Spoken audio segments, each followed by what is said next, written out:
այսօրվա խորհրդի մասին կպատմեք երբ, հա։ Պայմանավորվածի սկզբից անուն ազգանուն պաշտոն, հետո ճիշտ է։ Հեսա թող վերջացնենք։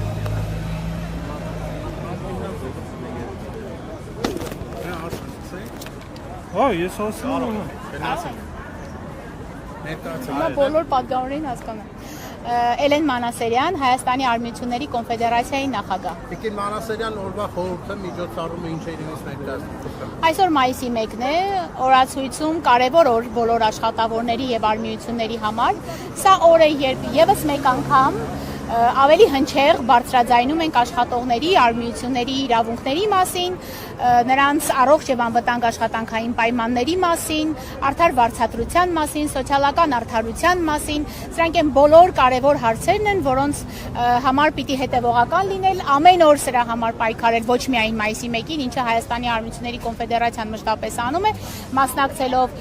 օրենսդրական փոփոխությունների, նախագծերի մշակմանը, մասնակցելով նաեւ այդ բոլոր քննարկումներին օրենսդրության միջոցով, բայց միայն օրենսդրությամբ դա բավարար չէ, պետք է նաև այդ մշակույթը ունենալ, վարքագծային կանոնները կարողանալ փոխել, որպեսզի աշխատողը ինքը պահանջատեր լինի այդ իրավունքի պաշտպանությանը, ինքը մտածի դրա մասին, տեղյակ լինի իր աշխատանքային իրավունքներից, այլապես պարզապես կխախտվեն աշխատանքային իրավունքները եւ եթե աշխատողը լռում է դրա մասին, ոչինչ անել չենք կարող։ Բնականաբար Արմիությունների կոնֆեդերացիան այսօր եւս մեկ անգամ կարևորում է,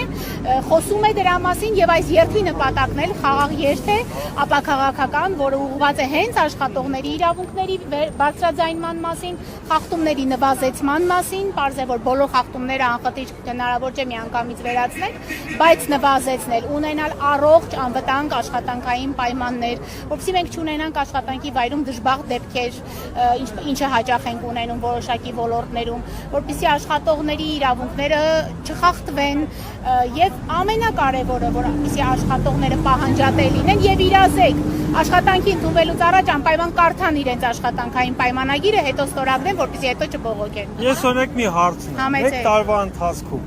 քանի աշխատողի իրավունք եք պահել։ 2024 թվականի ընթացքում մենք ունեցել ենք 655 դիմում բողոք կապված աշխատանքային իրավահարաբերությունների խախտումների հետ եւ ասեմ ավելին դրանք միայն արմիության անդամներ չեն եղել են նաեւ պարզապես աշխատողներ, որոնք արմիության անդամ չեն, բայց Հայաստանի Արմիությունների կոնֆեդերացիան տալիս է նման անձանց եւս խորհրդատվություն, ունեցել ենք 16 դատական գործ, որից 14-ը շահել ենք 2024 թվականի ընթացքում, մեկը այս տարի մի քանի օր առաջ ենք շահել դատական գործը, 15-րդը, 16-ը դեռ ընթացքի մեջ է։ Խոսեցիք 650 դիմում բողոքի մասին, որոնք են եղել այն հիմնական խնդիրները, կարծում եմ գերակշռող մաս կարելի ասել։ Այո, գերակշռող մասը դրանք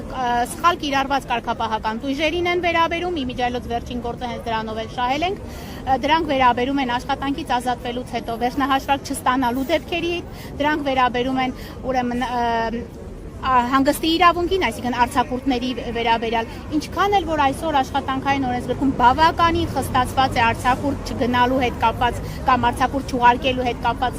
դրույթի պահանջները խստացվել են, բայց միևնույն է այս խնդիրը դեռևս ունենք ու նաև ունենք այսպիսի խախտումներ եւ ակնհայտ է որ պիտի աշխատողն ունենար աշխատանքային պայմանագիր, բայց ունի քաղաքացիական ծառայությունների մատուցման պայմանագիր։ Իսկ մենք բոլորս գիտենք, երբ աշխատանքային պայմանագրի փոխարեն կնքվել է ծառայությունների մատուցման պայմանագիր, աշխատողի վրա չեն տարածվում աշխատանքային օրենսդրությամբ սահմանված երաշխիքները։ Նաև խնդիրներ ենք ունեցել ժամանակավոր անաշխատունակության նպաստի կիրառման հետ կապված, այսինքն 655 բողոքները բազմաբնույթ են եղել, բայց ամենից շատ եղել են սխալ կիրառված աշխատանքային պայմանագիրը, հատկապես երբ պարտադիր է որպեսզի պայմանագիրը լիներ անորոշ ժամկետով, բայց կնքվել է որոշակի ժամկետով։ Սրանք էլ են շատ տարածված խախտումներ։ Իսկ այստեղ խնդիրը գործատուինն է, թե քաղաքացիների իրազեկվածության պակասը։ Երկուստեք է։ Խնդիրը երկուստեք է։ Նախ աշխատողն էլ պիտի իրազեկ լինի եւ ես հասկանում եմ, որ ամեն աշխատող չէ, որ պիտի բացի աշխատանքային օրենսգիրքը կարգա։ Դրա համար Հայաստանի Արմիությունների կոնֆեդերացիան որոշակի իրազեկման արշավներ է անում,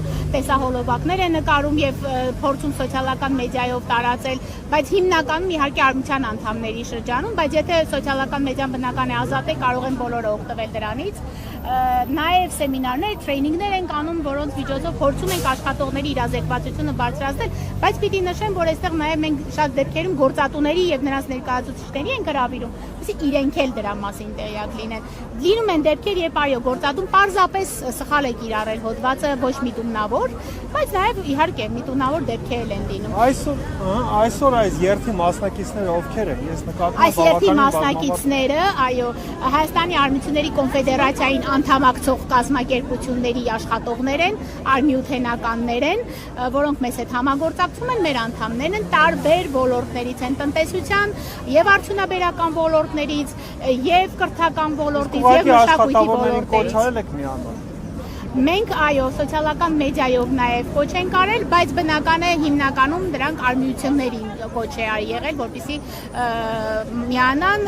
բնականաբար նաև տեղեկատվություն է ուղարկվել, ուսի մարդիկ ուղղակի տեղյակ լինեն։ Տիկին Մանասարյան, դուք նշեցիք գործատու աշխատողներ, հա, փոխհարաբերությունների մասին, այ հետաքրքիր է, իսկ օրենսդրական բացեր կան, դու ձեր կոնֆեդերացիան ազգային ժողովի հետ աշխատում եք, համապատասխան կառույցների, այսինքն այդ օրենսդրությունը բացեր ունի, որտեղից առաջանում են խնդիրներ։ Հիմնական բացը օրենսդրության այսօր արդեն 2023 թվականին հնարավորինս բավականին շատ այդ բացերը փորձել ենք լրացնել եւ աշխատանքի եւ սոցիալական հարցերի նախարարության հետ աշխատելով եւ ազգային ժողովի համապատասխան հանձնաժողովի հետ աշխատելով փորձել ենք լրացնել այդ բացերը, բայց այսօր մի մեծ շատ հսկա բաց ունենք կոլեկտիվ աշխատանքային հարաբերությունների ներկայացման եւ պաշտպանության առումով, որովհետեւ 23 թվականին եւ գործադիրը եւ օրենսդիրը չանդրադարձան կոլեկտիվ աշխատանքային հարաբերություններին, բայց մենք այսօր արդեն աշխատում ենք դրա մասով, որովհետեւ կարեւոր է, որպեսզի մենք ունենանք նաեւ եռակողմ սոցիալական գործընկերությունը, որը կարծում եմ շուտով կունենանք, որովհետեւ արդեն աշխատանքային խումբն աշխատում է եւ կունենանք եռակողմ հանրապետական պայմանագիր, որի միջոցով պիտի կարողանանք լուծել նաեւ այդ կոլեկտիվ աշխատանքային հարաբերությունների պաշտպանությունը, ինչը շատ կարեւոր է եւ կոլեկտիվ պայմանագրերի կնքման առումով եւ գործադուլի իրավունքի իրացման առումով, թեպետ գործադուլի մասին հոդվածը որոշակի փոփոխությունների ենթարկվել է, բայց միևնույն է տողատակերը խանգարում են, խոչընդոտները շատ են, ընթացակարգերը բարդացված են գործադուլ կազմակերպելու եւ իրականացնելու, այնպես որ սրանք այն հարցերն են, որոնց այս մասով այս պահին աշխատում են։